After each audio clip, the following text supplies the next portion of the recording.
my old battery on charge. Nearly charged.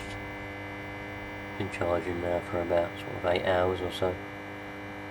Keeps going flat. Doesn't do it any good sitting around on here really. Hopefully once it's charged, I'll see if I can sort out the misfire on it. But I've got a new coil pack on its way. Try and get that on there, and hopefully that will get rid of the misfire, if nothing else. Don't really want to have to be taking injectors out, not in this weather. It's bloody nippy. This old charger's doing me well. Nearly charged now. I'll go down to 0 in another couple of hours and we'll be well away. Right, we've got that's our coil pack. A new one. Brand spanking new, so I'll just change it over. And for the old one, it's very dark out. 4 little bolts, and we've got it out and we put a new one in, and fingers crossed our misfire disappears. Well, new one is in, just got to plug that plug on down there, which is actually broken, but nothing was not broken, to tell you the truth, anywhere. So put the leads back on, plug that plug in, and hope that our misfire is gone. It's strange how it got milder after I changed the leads and the plugs. So to me that's what means that it is a spark issue. I hope it ain't a fueling issue, because I've only just fixed all the fueling on this car, so oh well, let's see what happens, shall we?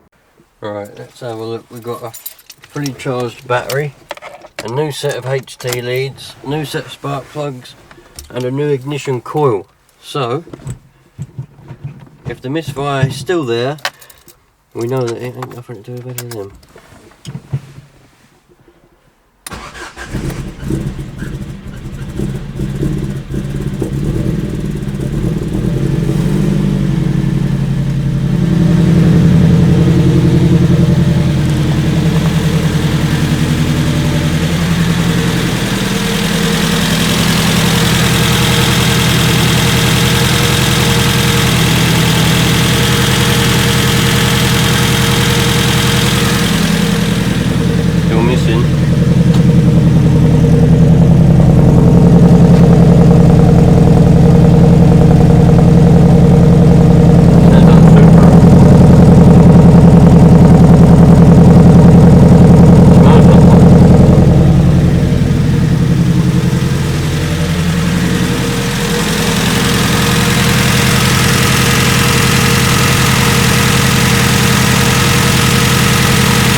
Changed the injectors on this a couple of times for those 750cc ones. Luckily the injectors are down there, them plugs that you can see just down there, those are the injectors. Well, they're the plugs for the injectors obviously, so they're easy to get to. So what I'll do is I'll just, when it's daylight and when it ain't bloody cold, I'll change the injectors for those 750cc ones and see if the misfire goes. Having said that, it didn't tick over with those injectors in, because it put in a bit too much fuel and it didn't like it. So it won't tick over, but at least I know if the misfire is still there or not. So we've eliminated any ignition problems. New spark plugs, new leads, and a new coil pack. There is one problem where that plug is broken. It was broken before I bought it. It kept falling off and making it randomly cut out when he was driving.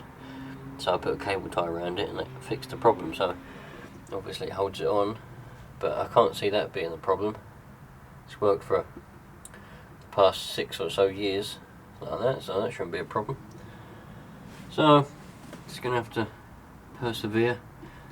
On the plus side, like I said, all the ignition sides all renewed, so that's a good thing. And a new battery. Oh, it's made me happier than anything. Need a new air filter though.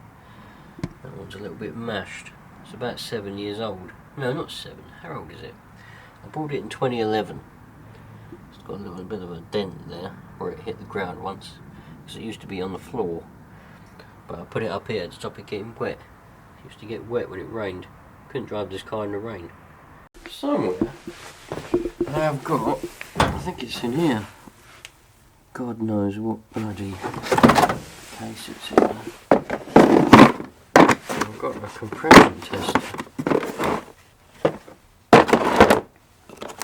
How to test engine oil pressure. Oh, that's an oil pressure tester.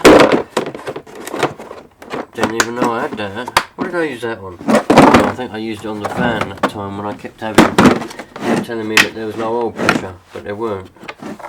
Here we are. One of the cheapest compression testers you'll probably ever see. But it does do the job. I used it on my Saxo when I done that engine build a long time ago, about 10 years ago. So I'm going to use this little compression tester. I'll do a compression test on it probably on that engine before I change over the injectors, probably, because there's always the chance that it could be a valve or a leak on that head gasket, because I've known that the head gasket, it's been going for a while, that head gasket. I've known about that for a while. Well, I say it's been going. I've noticed that it's been using a bit of coolant now for about 5 years. So I kind of knew that there was a problem with it. So it's possible that it's all of a sudden gone on that cylinder, and that's why we got the misfire. But it's strange that it misfires that much. But hey ho, nothing to panic about. We'll get it fixed eventually. The old compression tester will tell us whether we've got that or not. Well, if it's a valve, that's the same kind of problem. Gonna have to take the head off. But if it is, well, if I've got to take the head off, fuck it. I'm just gonna. It'll have to sit in parts again for this summer, and it'll have to be next summer when I actually get to drive it, because this summer I'll spend all my time. I'll get the head skimmed. I'll get bigger valves and everything put in it. So there's no point in taking the head off and putting it back on as it is. What's the point in that? You might as well make it better.